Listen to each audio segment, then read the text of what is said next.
এবার টালা প্রত্যয়ের ঠাকুরটি আসছে, শতবর্ষ এবার ছিল, এবং এটার কিন্তু আপনারা জানেন এখানে বীজঙ্গন যে থিমটা হয়েছিল, এবং এখানে কিন্তু যথেষ্ট মানে থিমটা খুবই মানে ইনোভেটিভ হয়েছিল, এটা আমি বলতে পারি। এবং যারা প্যান্ডেলটা দেখেননি তারা কিন্তু বড় মিস করেছেন। আমার চ্যানেলে লং ভিডিও আছে, আপনারা দেখতে পারেন। একবার জাস্ট দেখুন ওনাদের যে প্রসেশনটাও কতখানি ওয়েল অর্গানাইজড, সেটা মানে টালা প্রত্যয়ের ব্যাপারে সবাই জানে, এমনি এমনি এত ভিড় হয় না।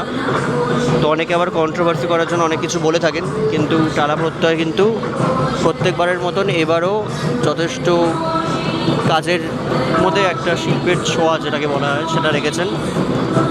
এবং ওনাদের যে প্রসেশনটা তার মধ্যে দেখুন একটা মানে ওয়েল প্ল্যান্ড বলা যেতে পারে, এবং সবার প্রসেশনই খুব সুন্দর হয়েছে। কিন্তু এটা কিন্তু সবার চোখ থাকে টালা প্রত্যয়ের দিকে। বড় বড় নাম যেগুলো আছে, শ্রীভূমি টালা প্রত্যয়, তারপরে বলা চলে সূর্য সংঘ, এগুলো এবং আরও অনেক প্যান্ডেলই থাকে।